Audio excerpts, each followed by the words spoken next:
Karena kata Imam Ghazali begitu, kata Imam Ghazali, zikir doa itu banyak. Pilih di antara zikir yang bisa hadir qalbu kita di situ.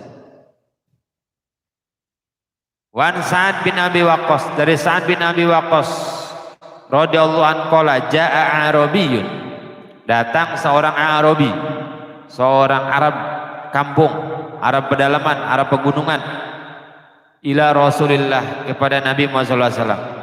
Jadi datangnya orang gunung ke Nabi itu kadang-kadang ditunggu oleh para sahabat, karena begitu haibahnya Nabi Muhammad sallallahu alaihi wasallam. Terkadang para sahabat punya pertanyaan ditunggu sampai 2 tahun, sampai 2 tahun. Saking gak berani tanya sama Nabi, cuma duduk. Para sahabat itu di hadapan Rasulullah duduk, ya. Diceritakan kalau sudah di hadapan Nabi sallallahu alaihi wasallam, satu waktu Rasulullah datang, gak ada yang berani melihat wajah Nabi Muhammad sallallahu alaihi wasallam. Semua nunduk. Yang melihat paling adalah Abu Bakar, Umar, yang lain nunduk seperti ada burung di atas kepalanya. Itu haibahnya Nabi Muhammad sallallahu alaihi wasallam. Senang, cinta, segen lihat Nabi. Ya jamaah sini kan, kalau ngaji itu luar biasa, kayak ada burung di kepalanya. Tidur semuanya. Udah bukan burung lagi, itu ayam. Takut terbang. Saking haibahnya sampai ada sahabat yang punya pertanyaan, nunggu sampai 2 tahun. Ini sahabat. Tapi kalau orang Arab datang, cuek ya mah. Orang gunung gimana sih? Orang gunung. Cuek aja nanya sama Nabi Muhammad SAW. Maka sahabat tuh senang kalau orang Arabi datang.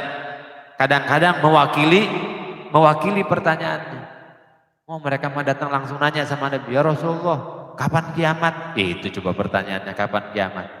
Padahal itu juga ada dalam hati kita kadang-kadang pengen nanya, tapi malu. Kalau pengajian bapak-bapak kan gitu, beda. Saya kalau senangnya pengajian ibu-ibu nanya apa aja ditanya ibu-ibu. Bapak-bapak jangan nanya, tahu paham, tahu nggak paham. Ya. Aduh, segen gitu nanya. Ibu-ibu apa aja ditanya. Ngerti? Sama nggak juga? Orang Arab Badu datang tanya, ya Rasulullah, apa kata orang Arab ini? Alimni kalaman ma'akuluhu. Ya Rasulullah, ajarkan kepadaku satu kalimat ma'akul yang aku akan apa namanya? Akan saya ucapin terus. Minta amalan ucapan. Kenapa enggak sholat? Pegel lah. Kenapa enggak harta? Enggak punya duit lah. Ini buat ucapkan satu amalan. Ya Allah. Qala, kata Nabi, qul la ilaha illallah wahdahu la syarikalah, Allahu akbar kabira, walhamdulillahi katsira, wa subhanallahi rabbil alamin, wala haula wala quwata illa billahil ali azizil hakim. Zikir diajar oleh Nabi, la ilaha illallah wahdahu la syarikalah, Allahu akbar kabir, walhamdulillahi katsir, wa subhanallahi rabbil alamin, wala haula wala quwata illa billahil azizil hakim. Diajarin zikir. Nih, ucapin ini aja, ucapin kata Nabi sallallahu alaihi wasallam. Qala fa haula'i rabbi. Tuh lihat coba orang Arab. Itu mah untuk Allah semua. Pujian untuk Allah semua. Coba berani kan ngomong gitu sama Nabi? Wah, kata sahabat, ajib, tapi benar juga. Dari tadi pujian kepada Allah Subhanahu wa taala, famali, terus buat saya apa? Minta doanya. Oh, kata Nabi kali senyum-senyum nih. Di awal sebutnya Arabi, yang nanya pokoknya orang gunung mah polos lah pokoknya. Orang nggak pantas, bapak nggak pantas pakai baju itu, coba kan begitu aja. Tapi ya maklum lah, maklum.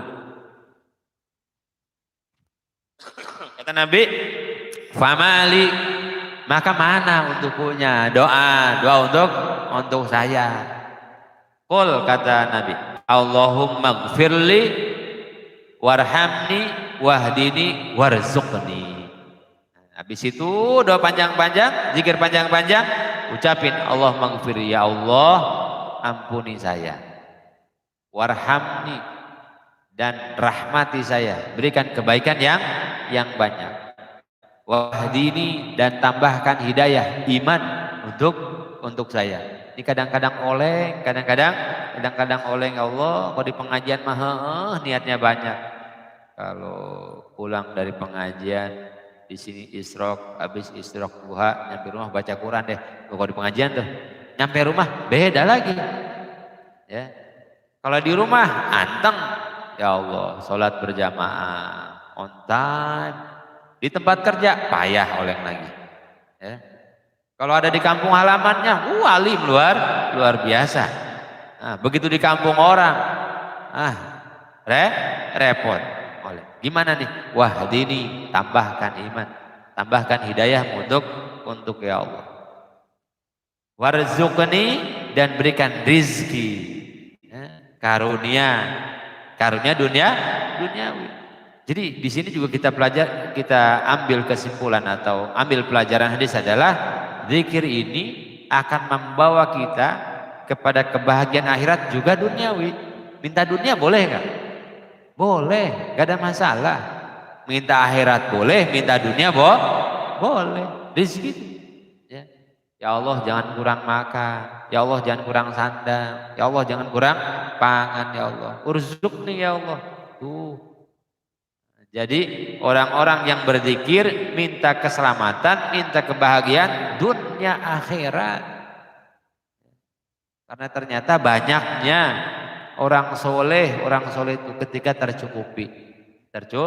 tercukupi urusan rezekinya, kerjaannya bagus, soleh, gampang kan enak. Ustadz juga lihatnya sedep, masya Allah, udah kayak soleh, waduh.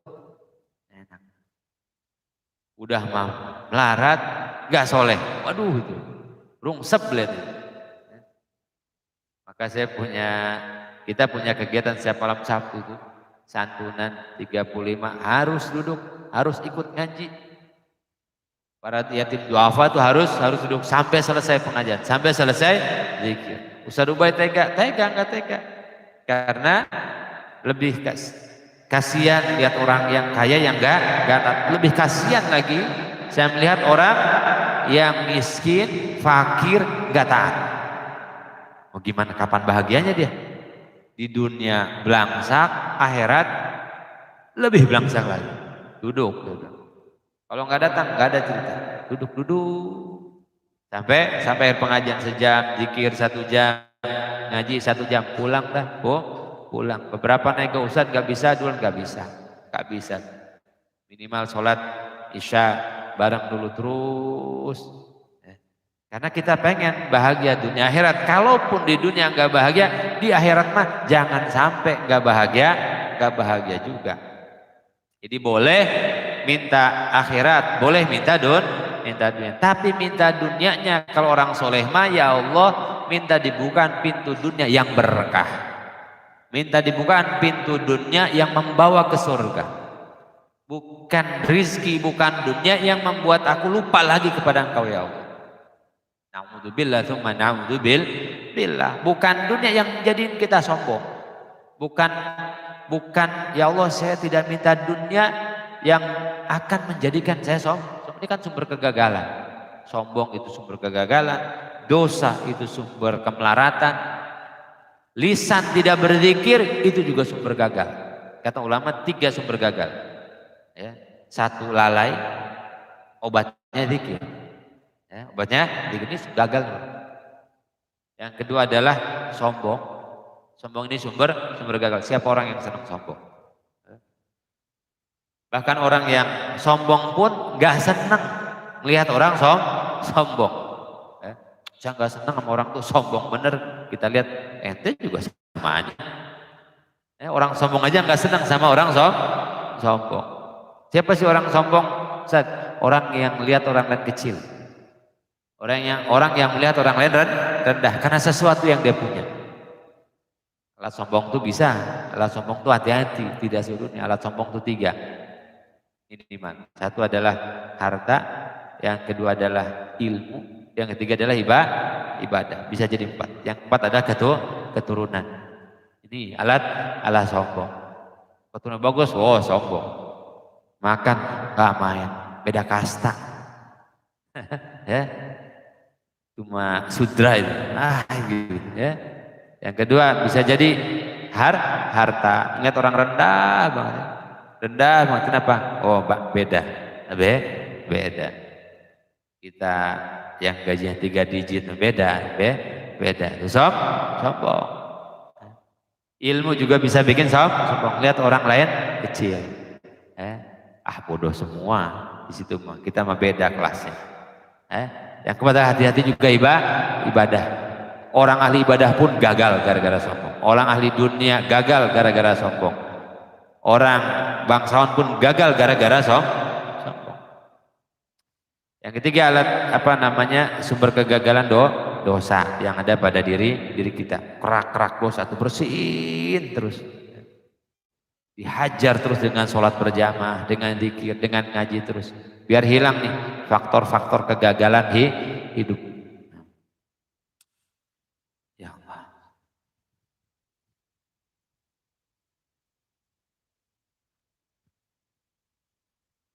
Allahumma gfirli warhamni wahdini warzuqni. Terus saja itu doa dari Nabi Muhammad SAW. Amalin sama kita, bersih dari dosa, penuh hidup dari rahmat Allah Subhanahu Wa Taala, iman kokoh, rizki cukup. Masya Allah. Rawi Muslim, hadis riwayat Imam Muslim.